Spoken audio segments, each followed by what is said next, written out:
Bueno, vamos a resolver el problema 5, que dice que un bloque de 0,3 unidad técnica de masa es arrastrado 5 metros por una fuerza de 5 newtons, que forma un ángulo de 37 grados con la horizontal. Si la fuerza de rozamiento es de 1 newton, calcular el trabajo realizado por cada fuerza. Ese es el punto A. Bien, primero hagamos una representación de la situación. Lo que nosotros estamos teniendo es que es un bloque que es arrastrado sobre una superficie donde hay roce por una fuerza que no está lineal, sino que es una fuerza que está oblicua y habla de un ángulo de 37 grados con respecto al horizontal, es decir, por eso dibujé la liñita horizontal. Bien, ahí se ve mejor. Perfecto, entonces, ¿qué otras fuerzas van a estar presentes? Nos dice que va a estar presente la fuerza de roce. Entonces, si lo estoy desplazando en esta dirección, la fuerza de roce va opuesta al movimiento y lógicamente el cuerpo va a tener peso y va a tener una fuerza normal, porque está en contacto con una superficie. Por lo tanto, cuando nos pide trabajo realizado por cada fuerza, bueno, en realidad primero tendríamos que saber cuántas fuerzas hay y para dónde apunta. Por otro lado, también lo que tenemos que tener claro es el desplazamiento. Dice que es arrastrado 5 metros. Entonces la dirección del desplazamiento va a ser horizontal hacia mi derecha. Se va a hacer el delta X. Por lo tanto, vamos a ponernos a trabajar con cada uno de los trabajos. Entonces, el trabajo que realiza la fuerza F es que el valor de la fuerza, el desplazamiento que voy a realizar por el coseno de 37 grados. Por lo tanto, si sustituyo, me van a quedar que estos son los 5 newtons por el desplazamiento, que eran 5 metros, por el coseno de 37 grados. Entonces, tomo la calculadora, hago la cuenta, 5 por 5 va a dar 25.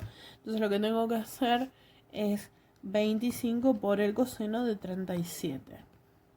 Me va a dar 19,96 y pico, podríamos redondear en 97. Entonces esto va a ser igual a 19,97, voy a redondear, joules, porque metros por newton daba joule. Bien, ahora vamos a hacer el que corresponde a la fuerza normal. El trabajo de la fuerza normal es el valor de la normal por el desplazamiento por el coseno del ángulo que forma la normal con el desplazamiento. Fíjense que el desplazamiento es horizontal, la normal es vertical. Por lo tanto, el ángulo que forman es un ángulo de 90 entre sí. Y acá está lo que veníamos planteando antes, que también surgió en el ejercicio 4. Si esto, el coseno de 90, van a verificar que da 0. Entonces, la normal es una fuerza que no ayuda ni se opone al movimiento que estoy haciendo, por eso el trabajo me va a dar 0. Hago ahora el trabajo de la fuerza de roce, que será lo que vale la fuerza de roce por el desplazamiento, por el coseno que forma la fuerza de roce con el desplazamiento. Pero en este caso ese ángulo es exactamente 180 grados, porque es exacto, por definición, opuesta al movimiento. Por lo tanto, si ustedes hacen la cuenta en la calculadora, el coseno de 180 va a valer menos 1. Por lo tanto, la fuerza de roce, que valía 1 newton por los 5 metros, por menos 1, que es lo que da el coseno, lo que me va a terminar dando es menos 5 joules. ¿Y por qué es negativo? Porque justamente es una fuerza que se opone al movimiento que estoy realizando. Bien, y vamos a hacer ahora por último el trabajo del peso, que va a suceder algo muy similar con respecto a la normal. El ángulo que se va a formar entre el desplazamiento y el peso es 90 grados, en realidad es menos 90 para escribirlo exactamente, pero igual el coseno de menos 90 también da 0, entonces el resultado termina siendo 0 joules. Entonces acá tengo respondida la primera, que es el trabajo realizado por cada una de las fuerzas.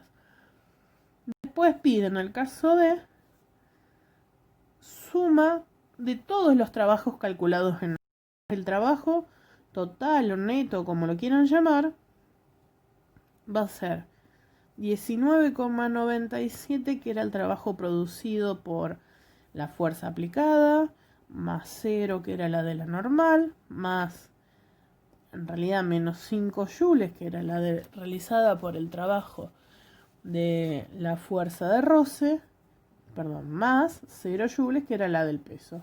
Por lo tanto, me va a quedar 14,97 joules. Ese es el trabajo total. Después dice C, intensidad de la resultante. Entonces acá vamos a tener que volver a ver el diagrama y calcular la resultante, la fuerza resultante. En realidad la única que me va a interesar para el trabajo es la suma de fuerzas en X, porque justamente el desplazamiento es en X. Entonces voy a plantear las sumas de fuerza en X, esa es la fuerza resultante. Va a ser ¿quién? En la dirección positiva va a ser la F, pero en X, es decir, la componente de la fuerza F que está en la dirección horizontal, menos la fuerza de roce. Y esto me va a dar masa por aceleración. Que en realidad es cierto que me da masa por aceleración, pero lo que me importa es el resultado de esta expresión, nada más. Por lo tanto, hago esa cuenta. ¿Quién es F en X? Era el valor de la fuerza, que era 5 newtons, y la componente en X, como es el cateto adyacente, ¿sí? Esta sería la F en X, y es el cateto adyacente, pasa a ser la fuerza por el coseno de los 37 grados. Por lo tanto, acá iría por coseno de 37 grados, y a eso le resto 1 newton. Eso es lo que me va a dar la fuerza resultante en la dirección X. Bien, y 1 era porque me decía que el roce valía 1.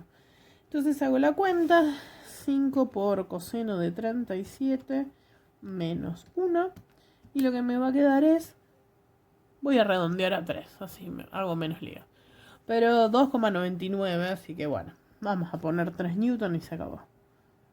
Entonces mi fuerza resultante es 3 newton. Después en la parte D me dice calcula el trabajo realizado por la fuerza. Bueno, entonces me habla que nosotros calculamos la componente de la resultante en X. Entonces ahora le tenemos que aplicar el trabajo a esa componente. Por lo tanto, el trabajo también es un trabajo total, como yo les expliqué en el video. Se la podía escribir, como dijimos, como la fuerza resultante. Entonces se la puede escribir como la suma de fuerzas en X por, y acá delta X. Y si quieren le pueden poner el coseno, pero el ángulo es 0 porque sé que ambas están en X. Cuando sustituyo, ¿qué me va a quedar? Que va a ser 3 newtons por el desplazamiento, que era 5 metros, y eso me da 15 joules, que es, por un redondeo, está casi idéntico. Recuerden que antes nos había dado 14,97 y acá nos da 15. Eso fue por el pequeño redondeo que hice con la fuerza, así que está dentro del margen de error posible. Y después pregunta, ¿qué conclusión puede obtenerse? Bueno, la idea es que verifiquen lo que yo les había contado en el video, de que efectivamente por ambos métodos me tiene que dar lo mismo. Puede variar un poquito si hay algún redondeo en alguno de los pasos, pero eso es a lo que piden la conclusión.